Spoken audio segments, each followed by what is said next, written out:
매일 아침을 뉴스로 깨웁니다. 신율의 출발 새아침. 직장과 알바를 병행하는 이 투잡족이라는 단어, 이제 더 이상 어색하지 않습니다. 그런데요, 요새는 셀리던트라는 단어까지 등장하고 있습니다. 취업 후에도 학교나 학원에서 계속 공부하는 직장인을 뜻하는 단어인데요. 이런 투잡족이나 셀리던트라는 단어는 그만큼 우리 사회의 미래가 불투명하다는 것을 의미한다고 생각합니다. 미래가 불투명하기 때문에 벌 수 있을 때 일단 벌고 보자는 심리, 그리고 전문 지식이라도 갖춰야 앞으로 어떻게 될지 모르는 미래를 준비할 수 있다는 절박함, 바로 이런 데서 비롯되는 현상이라는 말인데요. 어제는 한국은행이 금리를 전격 인하했습니다. 대규모 구조조정을 준비하는 차원이라는 해석도 나오고 있는데요. 우리 사회의 미래가 더욱 불투명해질 수밖에 없다는 것을 의미할 수 있습니다. 국민들이 이런 불안감에 시달리고 있음을 이번 20대 국회는 잘 알아야 할 겁니다. 그래서 이념적 선명성이나 앞세우고 자기들끼리의 투쟁을 국민을 위한다는 명분으로 포장하지 않기를 바랍니다. 이제 국민들은 당신들만의 리그를 더 이상 보고 싶어하지 않는다는 사실 명심하길 바랍니다. 신율의 출발 새 아침, 오늘 순서 시작합니다.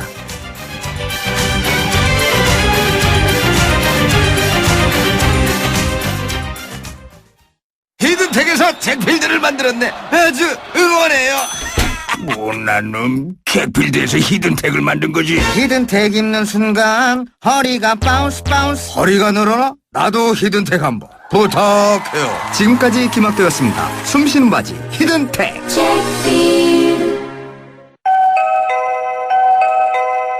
늘 반가운 소리로 우리를 맞이하는 코맥스. 이젠 코맥스 홈 IoT로 언제 어디서나 편리하고 안전한 우리 집을 만날 수 있습니다. 삶의 가치와 행복을 만드는 기업 코맥스. 남의 시선을 의식하지 않는다. 가슴 뛰는 모험과 도발을 즐긴다. 이 녀석은 자꾸 나를 유혹한다. 온몸의 감각이 깨어나는 드라이빙의 전율. 이것이 정우성이 GS를 선택한 이유. Rule the power. GSF. 모든 순간이 감동이다. 렉서스. YTN 라디오 신율의 출발 새아침. 지금까지 들어온 뉴스 정리해 보겠습니다. 백병주 시사평론가 스튜디오에 모셨습니다. 어서 오십시오. 안녕하십니까. 20대 국회의장단 선출이 됐는데 14년 만에 야당 출신 국회의장이다. 이것도 중요하지만 저는 3명 다 호남 출신이다. 이게 신기해요, 더. 네. 또 이제 그렇게 되더군요, 보니까. 네. 어떻든 이제 20대 국회 원구성이 이 법정 20대 국회 개원 개시 이제 10일 만에 이루어졌죠. 더불어민주당 출신의 그 육선 의원인 그 정세균 의원이 어제 20대 국회 전반기 국회의장으로 공식 선출이 됐는데요. 말씀하신 것처럼 그 야당 출신 국회의장은 그 지난 2002년 16대 국회에서 당시 그 한나라당 출신이던 그 박관영 의장 이후에 그 14년 만이죠.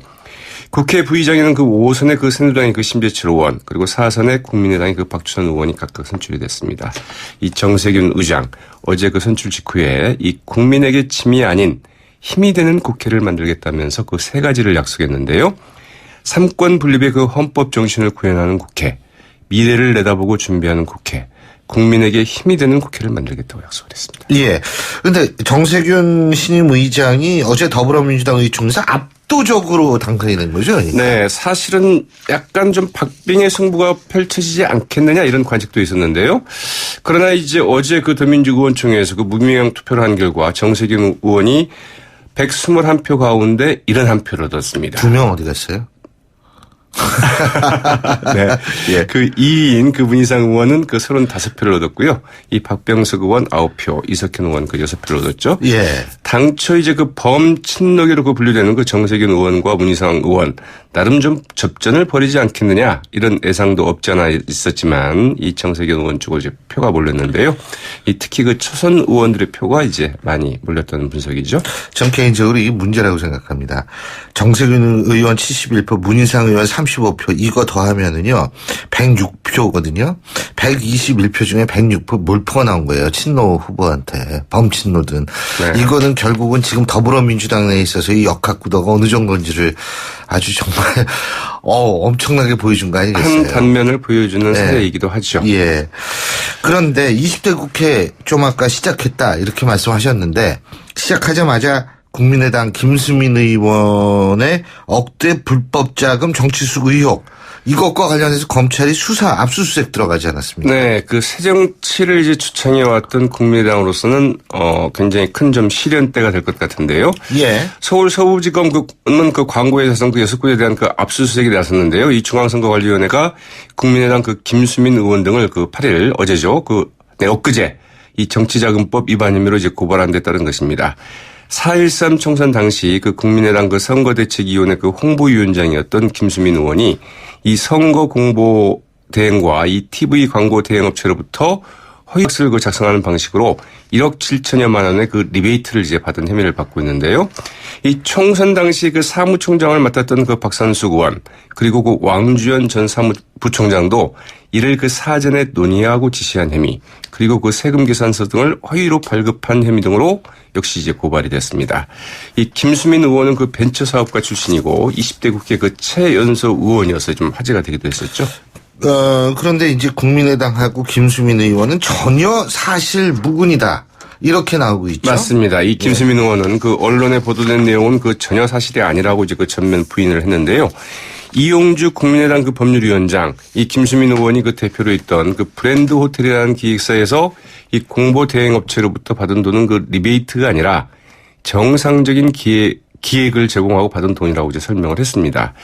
계약서가 그 사후에 작성됐다는 중앙선관위의 그 고발 내용에 대해서는 이 구두 계약으로 일단 이를 추진하고 이 중앙선관위 그 회계서류 제출 시 사후에 그 작성한 것은 맞다고 이제 설명을 했는데요. 이건 그 업계의 그 관행이라고 설명하기도 했습니다. TV 광고 대행업체가 그 체크카드를 발급해서 그 6천만 원의 그 불법 정치자금을 제공했던 의혹에 대해서는 이 김 의원이나 당직자 누구도 이 체크카드를 그 발급받아서 그 사용한 적은 없다. 다만 이제 일부 외부 사람들이 이를 사용하긴 했지만 이 당이나 당직자와는 무관하다고 일단 선을 그었는데요. 네, 검찰 수사 결과가 어떻게 나올지 좀 지켜봐야 되겠죠. 예, 그리고 반기문 유엔 사무총장 방한 뒤 첫 번째 이 유엔 기자회견을 가졌는데 여기서 뭐라고 그랬어요? 네. 퇴임 후 한국 대선에 출마할 것이냐? 예. 기자들의 질문은 여기에 모아졌습니다. 예. 그러자 반기문 유엔 사무총장, 유엔 사무총장으로서 마지막까지 최선을 다하겠다. 이렇게 그 정답을 이야기를 했다고 그러죠. 예. 네, 이것이 내가 할 수 있는 답의 전부다라고 제가 말하기도 했는데요. 예. 네, 이 대선 출마로 그 사무총장 업무에 좀 소홀해질 수 있는 건 아니냐? 이런 이제 지적도 나왔습니다. 여기에 대해서는 지나치고 불합리한 비판이라고 이제 반박하기도 했는데요. 네, 근데 어제 이제 그 방한 중에 그 반기문 총장이 그 독대를 했던 김정필 전 총리의 이제 발언이 이제 주목을 받고 있기도 하죠. 예. 어제 서울 시내 한 호텔에서 이제 그 지인들과 그 만찬 모임을 가졌는데 예. 이 반기문 총장이 단단히 결심을 굳힌 것 같다. 이렇게 얘기를 했다고 그러죠. 아니 그리고 대선 출마로 사무총장 업무에 소홀해질 수 있다 이렇게 되면 대선에 나가야지 그렇게 되는 건데 난 안 나간다 이렇게 되면 되지만 지나치고 불합리한 비판이다. 이거 자체도 이제 나갈 마음이 있다는 얘기 아니에요? 그런가요? 네. 예. 오늘 말씀 여기까지 듣죠. 고맙습니다. 네, 고맙습니다. 예, 지금까지 백병규 시사평론가였습니다.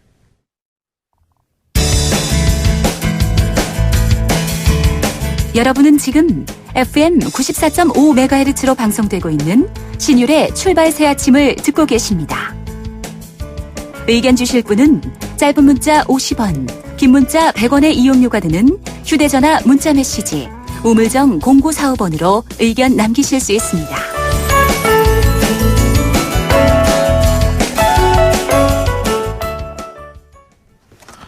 (20대) 국회 전반기를 이끌 국회 부의장 2명 중에 새누리당 몫으로 비박계 심재철 의원이 선출됐습니다. 예결위, 윤리위원장 등 굵직한 직책을 두루 거친 우선의 중진이기도 하죠. 오늘 직접 연결해서 입장, 포부 들어보겠습니다. 신임 국회 부의장에 선출된 새누리당 심재철 의원 연결합니다. 안녕하십니까? 네, 안녕하십니까? 축하드립니다. 네, 감사합니다. 예. 사실 이렇게 일이 빨리 진행될 거라고는 생각을 못 했는데, 그죠? 예, 그렇습니다. 그냥 왕구성 합의되고 하루도 안 되는 시간 동안에 이제 부의장이 되셨어요. 그죠? 예. 근데 이번에 어떻게 이렇게 쭉 되신 거 보니까 국회의장도 그렇고 부의장 두 분도 그렇고 전부 고향이 호남 분이시죠. 그죠? 예, 우연히 그렇게 됐습니다. 예, 이 정도면 이제 호남 대세론이라 그래야 되나요? 예. 자, 20대 국회 부의장 되셨는데 포부 말씀해 주신다면.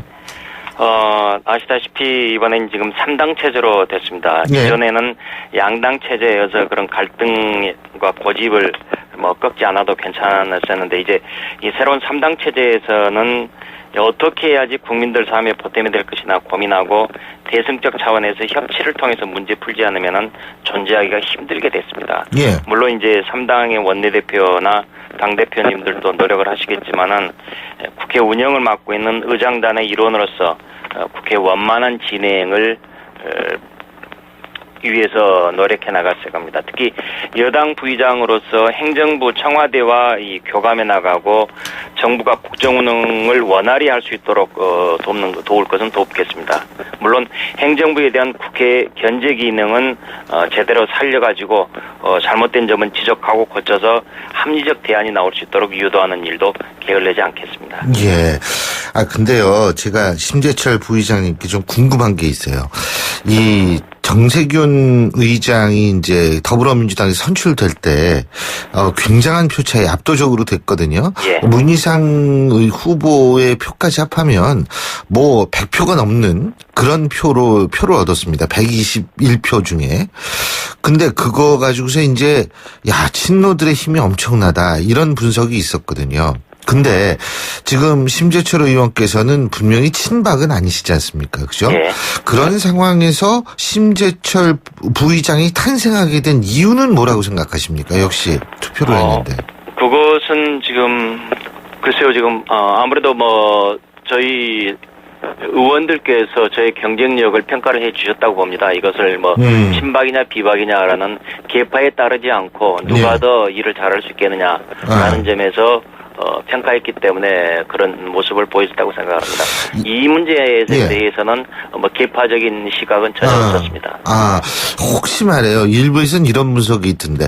그러니까 친박 쪽에서는 일단 물론 이제 심재철 의원께서의 능력이라든지 이런 면에서 출중하시기 때문에 투표를 했겠지만 또 한 가지는 이제 여기에서는 될 수 있는 사람 밀어주고 우리는 전당대회에 전념하자 이런 생각 가졌을 수는 없나요? 이런 분석도 있던데.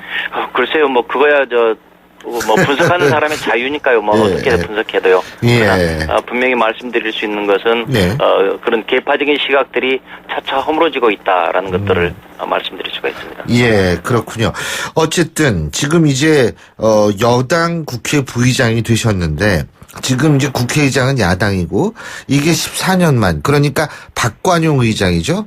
박관용 의장 이후에 처음으로 야당 국회의장이 탄생한 건데 혹시 좀 걱정되는 부분 같은 건 없으세요? 두 야당이 공조를 하면은 과반수가 넘게 됩니다. 그래서 그 야당 공조에 의해서 야당에 의해 일방적으로 진행될 수도 있지 않겠느냐라는 예상이 물론 가능합니다. 그렇지만은 현실에서는 그렇게 많이 나타나지 않을 거라고 지금 보고 있는데 왜냐하면은 3당 체제이기 때문에 어느 한쪽에서 일방적으로 진행이 되게 버리면 모든 게 올스톱 되어버립니다. 네. 이렇기 때문에 3당 체제이기 때문에 그 가능성이 훨씬 더 낮아졌다라고 보고 있고 또 하나는 정세균 의장님께서 인품과 경륜이 좋으셔서 균형 감각이나 이런 중재하는 그런 솜씨를 잃어버리는 아마 그런 일은 그렇게 일어나지 않을 거라고 우선 기대를 하고 있습니다. 그렇다면은 야당이 세월호 특별법이라든지 상시청문회법 같은 거 이런 처리에 관심이 많은데 국회의장 직권상정 같은 일은 절대 없을 것이다. 이렇게 보시는 겁니까? 직권상정, 임기 초반부터 직권상정을 하는 이런 상황까지는 잘 일어나지 않을 거라고 생각을 합니다. 예. 그리고 정세균 의장도 이제 탈당하는 거죠? 그렇습니다. 탈당하셨습니다. 예. 탈당 벌써 했군요. 예. 자, 그리고 혹시 이번 국회에서는 여당이 필리버스터 하는 거 아니에요? 그런 일은 없을 겁니다. 저희들은 지난 임기 말에 무려 열흘 이상의 필리버스터를 당해서 그것이 얼마나 큰 폐악을 가져오는지 잘 알고 있기 때문에 그런 일은 하지 않을 것이고 설령 한다고 시도하면 저라도 막겠습니다. 예, 그렇군요. 자, 그리고 지금 20대 국회는 이 임기가 시작이지만 박근혜 정권은 임기 후반기로 들어가지 않습니까? 그래서 이제 박근혜 정권에서 추진하는 노동개혁이라든지 경제활성화 법안이라든지 이러한 것들 박근혜 대통령이 밀고 있는 정책들이 수두룩한데 이게 야당 도움 없이는 어려운 일이잖아요. 그죠? 그렇습니다. 예. 지금 야당이 과반이 넘는데 수적으로 밀어붙이면 어떻게 합니까? 19대 식물국회에 대한 심판으로 3당 체제가 탄생을 했고 그 결과 국민의당이 캐스팅 보트를 쥐게 됐는데 예.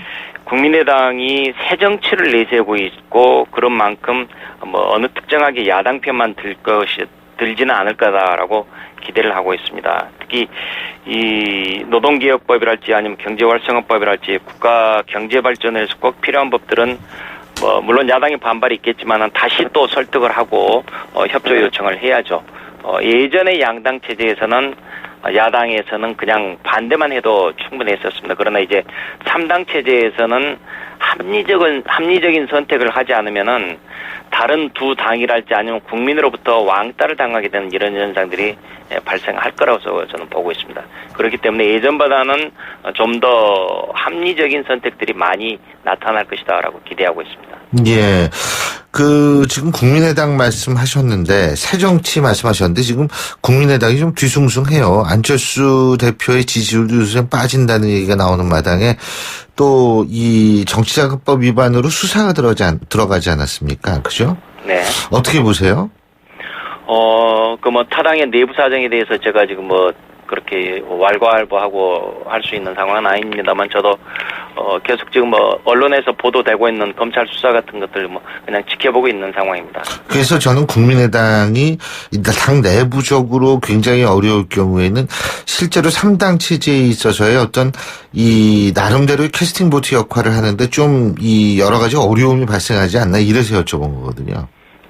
물론 그런 어려움이 있긴 있겠지만은 그러나 그래도 숫자를 가지고 있기 때문에 일정한 숫자를 가지고 있기 때문에 캐스팅 보트의 역할은 아마 발휘가 될 거라고 보고 있습니다. 예.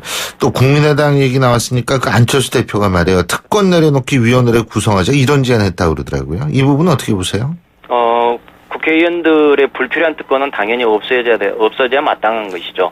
업무를 위해서 주고 있는 특권 같은 거야 물론 필요할 수도 있겠지만 그 외에 불필요한 특권으로는 없애는 것이고 그리고 그렇다면은 이 구체적인 내용들이 무엇인지 이런 부분들은 아마 논의가 되지 않을까 싶습니다. 예, 우리 심재철 부의장께서 보시는 불필요한 특권 같은 게 예를 들면 어떤 게 있어요? 예를 들어서 일하지 않는데도 지금 무노동 무임금 월급이 나오는 세비가 나오는 이런 부분입니다. 그래서 국회도 무노동 무임금이 돼야 된다라는 것들인데요. 바로 이런 부분들이 불필요한 특권들의 하나가 아닐까 싶습니다. 예, 19대에 발의가 됐었는데 이게 자동 폐기가 됐었죠, 그죠? 그렇습니다. 다시 발의가 돼야 된다고 보시는 거군요. 지금 상황을 봐서 지금 다시 발의를 하든지 지금 그럴 생각입니다. 현재 양당 그리고 국회의원들 모두가 다 그런 부분들 특권 내려놓기를 지금 많이 외치고 있고 법들을 내고 있기 때문에 일단 좀 살펴보고 있습니다. 어느 게 들어가고 어느 게 빠지는지 이런 것들을 좀 지켜본 다음에 할 겁니다. 예. 이제 국회 부의장으로서 당에 있어서 굉장히 큰 어른이 되셨는데 이 새누리당에서 제일 지금 머리 아픈 문제가 복당 문제 아니에요. 무소속. 어떻게 해결해야 된다고 보십니까?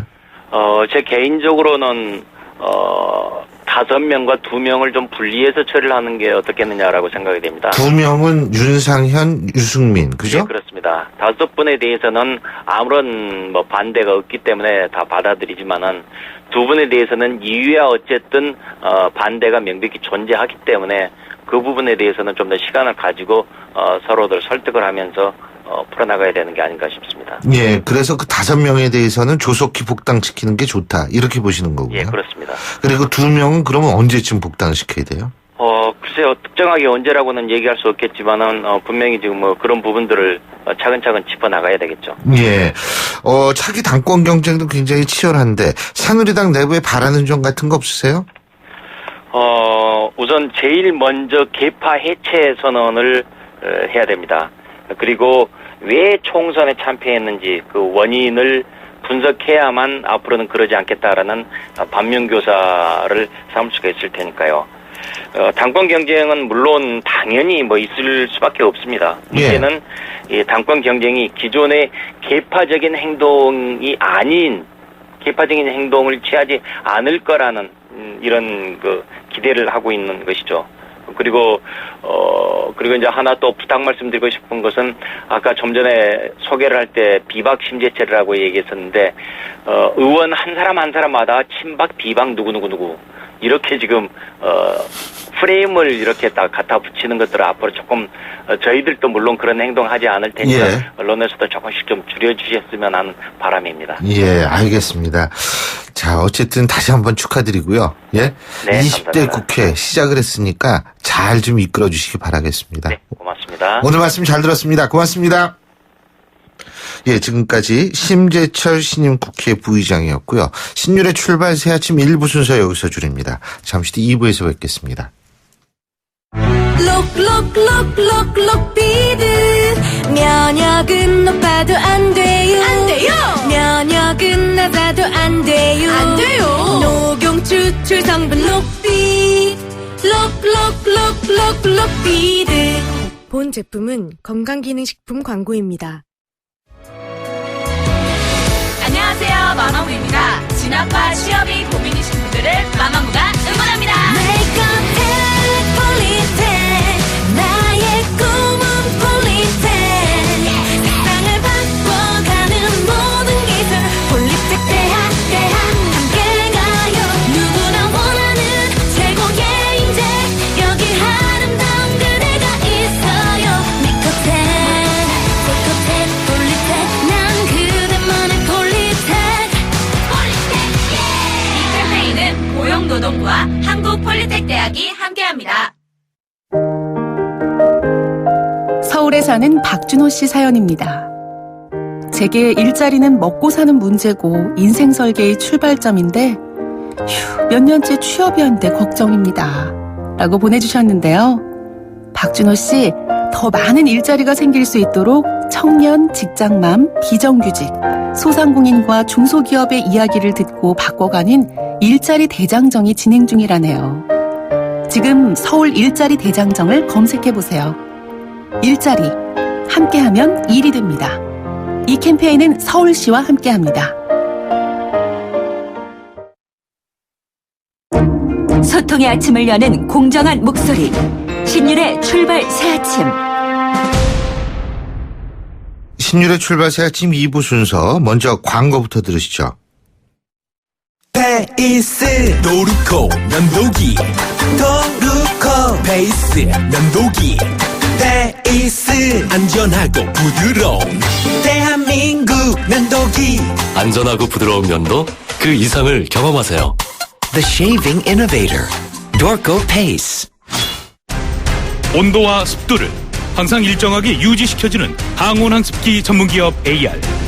전산센터, 반도체 공장, 미술관, 박물관, 귀중품 보관실을 30년 축적된 기술로 AR이 지켜드립니다. 24시간 확실한 서비스 보장. 031-497-0561. 사장님, 성악가 김동규 씨네 집 바닥재 좋던데 우리 집도 똑같은 걸로 해줘요. 아, 요즘 떠오르는 바닥재 스타 강마루. 스타일 좋고 습기 열 긁힘에 강하니까 오래 사용하려면. 그래서 스타 강마루를 하는구나. 성악가 김동규입니다. 강마루 스타는 스타 강마루. 스타 강마루. 연일 계속되는 황사로 기분까지 답답한 경우가 발생하고 있습니다. 솔의 눈을 항상 준비하시기 바랍니다. 시원한 솔싹 추출물이 입안에 솔솔 솔바람을 불게 합니다. 이상 머리까지 시원해지는 느낌 솔의 눈이었습니다. 솔의 눈. 메르세데스 벤츠 공식 딜러 KCC 오토 영등포 전시장 그랜드 오픈. 5월 초 강서, 목동, 강북, 제주에 이어 이제 가까운 영등포에서도 메르세데스 벤츠를 만나보실 수 있습니다. 메르세데스 벤츠를 만나는 새로운 선택. 메르세데스 벤츠 공식 딜러 KCC 오토. 크리네어 테크. 크리네어 테크 집중기. 주물 작업, 연마 작업, 페인트 작업. 분진가스, 냄새, 연기 작업, 분진. 이 세상에 못 없애는 분진이 어딨어. 크리네어 테크 집중기가 다 잡아줍니다. 예! 크리네어 테크. 크리네어 테크 집중기. 자, 여러분 다 모이셨죠? 이제 일정 변경해서 4번째 쇼핑센터 방문합니다. 가이드 멋대로 일정이 마음에 안 드시면 인터파크 투어로 가시든가. 해외여행 가이드 인터파크 투어에서는 미리 확인하고 간다. 오 마이 가이드.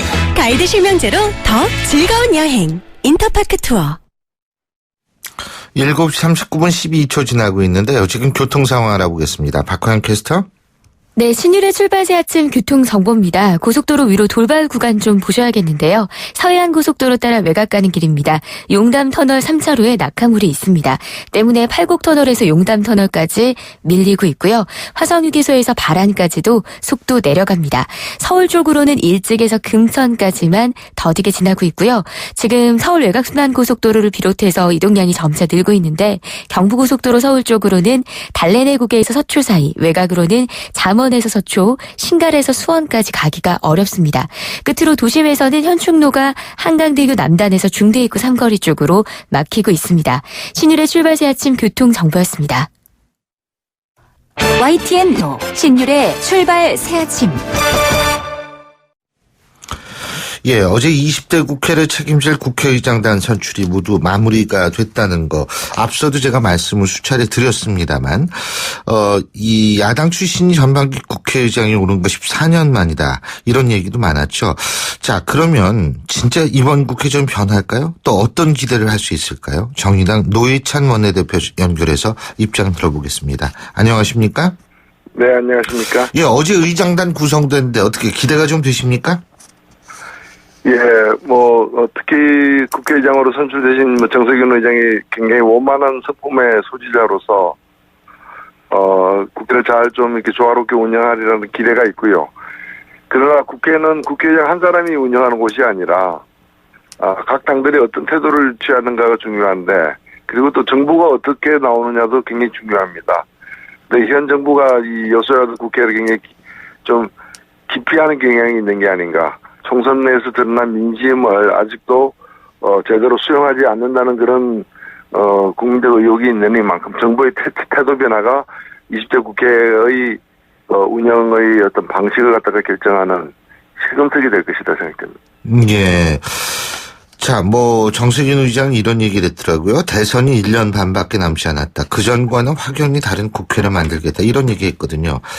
이거 확연히 다른 국회. 어떻게 돼야지 확연히 다르다고 보세요?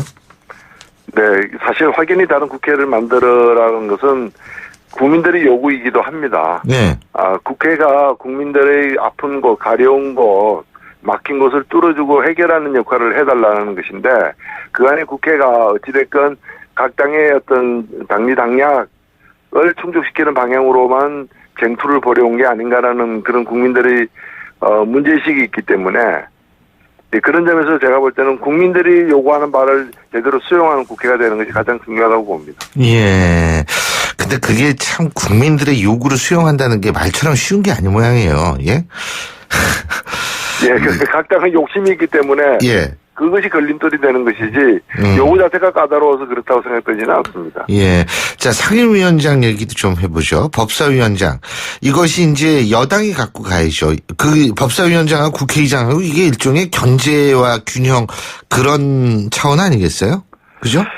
예, 사실은 일당 독주를 갖다가 막기 위해서 국회의장과 법사위원장을 각각 다른 당이 갖도록 이렇게까지 해왔는데, 그러다 보니까 이제까지 양당 중심 체제에서는 여야가 나눠 맞는 식으로 됐는데, 사실 국회 선진화법 때문에 국회의장이 이렇게 과거처럼 이렇게 의장직을 이용해서 이렇게 법안 통과를 강행한다거나 할 수 있는 여지가 대단히 줄어들었어요. 예. 그렇기 때문에 저는 국회 선진화법이 없던 시절에 여야가 나눠 맡았던 국회의장과 법사위원장 이 방식을 선진화법이 있는 조건에서는 굳이 그럴 필요가 없다고 보거든요. 그렇기 때문에 오히려 선진화법이 있는 조건 속에서는 법사위원장의 역할이 더 중요해졌고, 그런 점에서 지금 여소야대 국회임에도 불구하고 법사위원장을 새누리당이 맡게 된다면은 지금 합의된 것처럼, 아마 법사위원장이 여소야대 국회의 어떤 성격을 갖다가 무색하게 만드는 그런 역할을 할 가능성이 굉장히 많습니다. 이 20대 국회에서 법사위가 법사위원장의 독단을 둘러싼 아주 전쟁터가 될 가능성조차 저는 높다고 보기 때문에 이미 뭐 여야 간에 합의가 되긴 했습니다만 대단히 유감스러운 합의다 이렇게 생각됩니다. 예. 아니 그렇다면은 지금 말씀은 국회의장을 오히려 여당이 맡고 법사위원장을 야당이 맡았어야 저 옳았다 이렇게 보시는 거예요? 뭐 꼭 국회의장은 상징적 의미이기 때문에 예. 여소야대 국회든 뭐 여대 야소 국회든 간에 제1당이 맞는 게 상식이라 생각됩니다. 예. 그것이 이제 총선 민의를 인정하는 어떤 방식이고요. 예. 그래서 이거는 국회의장은 협상의 대상이 아니라 그냥 제1당이 어느 당이든 제1당이 맞는 식으로 이제 사실 이번에 2년 임기의 국회의장인데 향후 2년에 또 어느 당이 제1당이 될지 모르지 않습니까? 아니 예. 아니 그러니까 무소속이 복당이 되면은 무소속이 복당할 경우에는 원내 일당이 달라질 수 있다 이 말씀이신 거죠 지금? 그렇죠. 그래서 하반기에는 또 새누리당으로 갈 가능성도 매우 높습니다. 예. 그렇기 때문에 여야의 문제가 아니라 국회의장은 제1당이 갖는 걸로 그걸 원칙으로 해서 그냥 정리를 하고 이제 법사위원장은 야당이 맞는 게 맞다고 보는 거죠. 그런 거를 좀 명문화시킬 필요가 있다. 국회법 같은데 이렇게 보시는 거예요? 예, 뭐 명문화 이게 이런 부분은 다 관례로 이제까지 해왔기 때문에. 근데 매번 그 관례가 해석에 따라 달라지니까 문제더라고요. 예, 근데 제가 드린 말씀은 이제 국회 선진화법으로 인해서 과거와 다른 어떤 국회 운영 방식이 지금 진행되고 있는 거 아닙니까? 예. 그렇다면은 국회의장과 법사위원장을 나누는 어떤 그 동기가 되었던 이 사안들이 지금 상황의 변화가 생겼기 때문에 새로운 상황에 맞춘다면은 법사위원장을 야당이 맡고 국회의장은 그와 별개로 이 연동시키지 않고 제1당이 맡는 게 그게 더 합리적이지 않을까 생각된다는 겁니다. 그렇군요. 자, 어쨌든 이제 다음 주 월요일이 20대 국회 개원일이죠. 그죠? 네. 박근혜 대통령이 개원 연설을 할 거라고 일단 보십니까? 네, 그렇게 지난번에도 19대 국회도 이제 개원식 때 대통령이 참석해서 연설을 했기 때문에 이번에도 그러리라 예상하고 있습니다. 그러면 어떤 메시지가 담겨야 한다고 보십니까?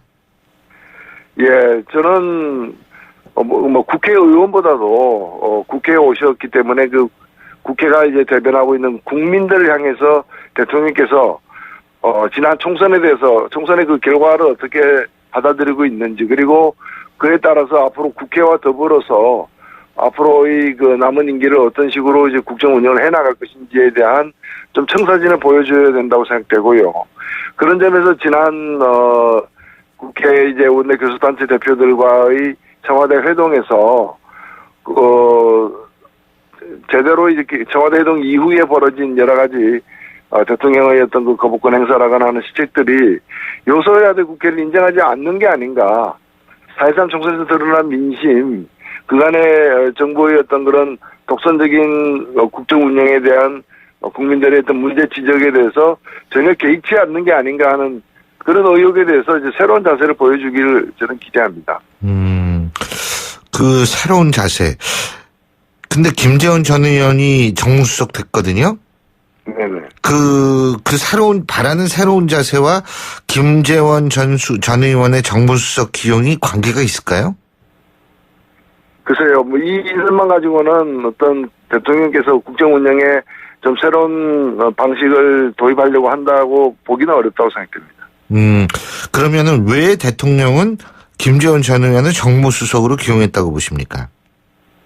글쎄요, 제가 그 대통령 의중까지를 살피기는 어렵습니다만은 아마도 뭔가 이렇게 변화가 필요하다는 그 사실 비서실장부터 이미 그치하지 않았습니까? 예. 변화가 필요하던 지적들은 여권 내에서도 상당히 높은 걸로 알고 있고요. 예. 그에 대한 대통령의 답변이라고 생각되는데 바꾸긴 바꾸돼서 거의 똑같은 사람으로 바꾼 게 아닌가 하는 점에서 상당히 좀 우려가 되는 부분입니다. 예.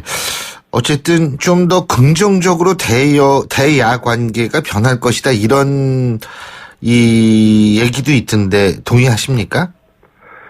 예, 국민들은 이제 야당들과도 대화를 해라. 그리고 독불장군처럼 혼자 나서지 말고 같이 이렇게 협의해서 풀어가라라는 게 대다수 요구인데 아직까지 대통령은 그것에 대해서 긍정적인 답변을 보여준 바는 없다고 생각됩니다.